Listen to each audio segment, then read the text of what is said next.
Samahan niyo ako sa isang panibagong araw dito sa Dubai. Sa mga nagtatanong po sa kung anong nangyayari sa akin sa loob ng isang araw, eto na nga po't ipapakita ko sa inyo. Ready ka na ba? Tara, samahan niyo ako. Hello everybody, this is Rochelle and welcome back to our vlog. So ngayon mga beshi ko, kakagising ko lang. And may work po tayo, opo. So fast forward, nagme-makeup na po tayo dito kasi bawal po tayong malate, opo. So yun, konti-konting makeup lang. So syempre mga beshi ko, pag lalabas tayo ng bahay, dapat medyo may konti tayong makeup. So fast forward, naglalakad na po ako papuntang work. Sa mga hindi po nakakaalam, nagtatrabaho po ako sa isang travel agency dito sa Dubai, which is Pinnacle Tourism, a sales agent. So ngayon mga beshi ko, naglalakad-lakad na po tayo. Grabe, sobrang init talaga dito sa Dubai. So ngayon mga beshi ko, maglalakad lang po tayo ng 5 to 10 minutes para makarating tayo sa trabaho natin. Buti nga mga beshi ko, medyo malapit lang yung trabaho ko dito sa bahay. At hindi ganun kalayo. Yung malalayo pa yung bahay sa trabaho. Grabe. And ayun mga beshi ko, always wear sunscreen and dehydrated. So nakarating na ba tayo ng office? Oh, kaway-kaway po tayo dyan. And trabaho tayo kunwari.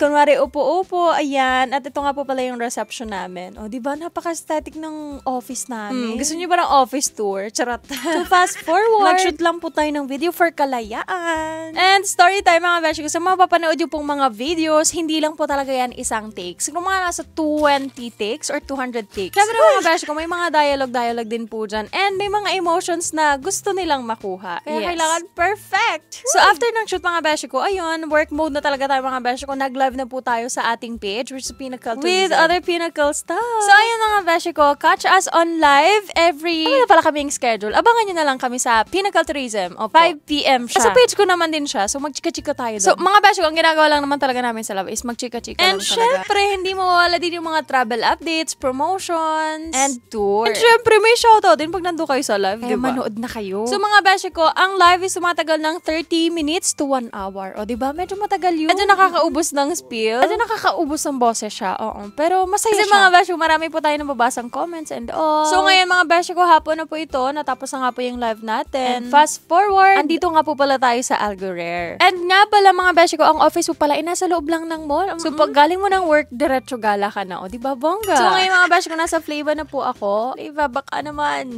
So ngayon mga beshi ko, dahil nandito nga po yung friend ko at day off siya sa trabaho, ay pinuntahan po siya at nagkita po kami, o, diba? Kala mo naman, ang tagal din nagkita. Alam niyo naman mga beshi ko, pag mga nagkikita yung mga friends at medyo may katagalan talaga, hindi talaga mawawala yung mga chika-chika at yung mga chismis. Ay, oh, ayan, nagchismis-chismisan kami, ganyan. Alam mo yung mga friend talaga tayo na kahit hindi ganun katagal yung pagkikita natin or pagkikita ninyo, talaga namang napakadaming baong chika. Akala mo naman isang taon hindi nagkita. Hindi pa nauubos yung chika. Opo. Alam niyo yung hindi pa tapos yung isang kwento, may kwento na naman. O kaya hindi natatapos yung kwento, putol-putol. Ang maganda dito mga beshi ko, may pruweba pa siya. Opo, may pa-voice over pa siyang nare-record. Kaya naman ako tuwan-tuwa sa kanya. Pag kami nagkikita, ang dami talagang chika. Actually, hindi po talaga ako main dito. Nabusog na po ako sa chismis. So, fast forward mga beshi ko, ay may pupuntahan hindi pa po tayo. Hindi pa po tapos yung araw natin. Kaya naman mga beshi ko, umuwi lang po ako ng bahay at nagbihisa naman. Agad-agad, opo. Fit check! O, diba? Summer na summer, opo. Mga beshi ko, sa mga nagtatanong kung ano mga sinusuot-suot ko dito, wag na po kayong magtanong. Itidi lang po yun, day to day. And bag from Nila, Manila. Emote na emote si bakla. Kala naman talaga hindi mainit dito. Diyos ko naman. And ngayon mga beshi ko, naglalakad po tayo papuntang Avenue Hotel. Kasi mga beshi ko, may pupuntahan po tayong Filipino restaurant kasi nag-crave po talaga ako ng baboy sa ngayon. Opo. Pasintabi po sa mga kapatid nating Muslim. At nandito po tayo ngayon sa Manila 21. Hello Dambo, nice meeting you po and thank you for inviting me. Grabe yung food, sobrang sarap. And syempre mga beshi ko, na-meet din po natin yung mga ibang staff dito sa Manila 21. Alam nyo, yung restaurant na to, medyo nakakatuwa. Kasi may mga billiard sa gilid,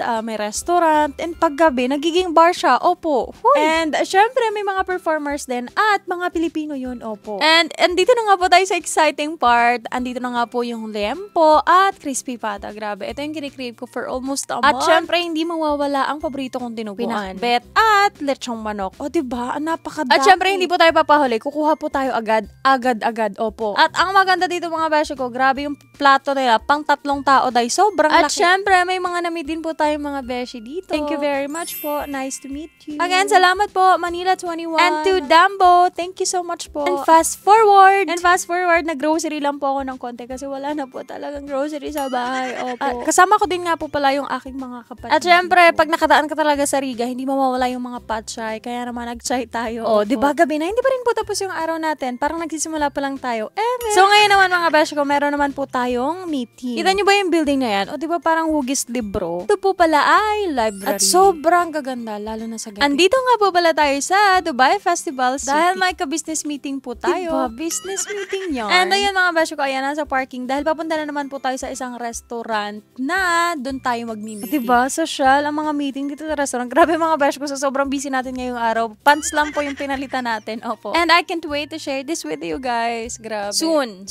So ayan, konting usap-usap lang mga beshi ko. Opo. And syempre, hindi dito mawawala ang pagkain. Opo. Ito nga po pala mga beshi ko ay Belgian restaurant. And grabe, sa mga ganitong restaurant pala talaga, hindi po ako na-inform na sobrang lalaki pala ng servings dito. Ay di ayun. Sa mga nagtatanong po kung mainit din po ba sa gabi, ay nako. Huwag yun na pong tanongin kasi sobrang init pa rin po. So, noong mga panahon na ito mga beshi ko, pauwi na po kami. Opo. Grabe, sobrang daming nangyari ngayong araw. Opo. So, syempre, pag busy daw po ay blessing. Kaya naman, bawal magreklamo. So, nakauwi na po tayo. And hanggang dito na lang. And bukas ulit mga beshi ko. Bye-bye! And that's it for today's video, guys. Thank you so much for watching. Until our next vlog.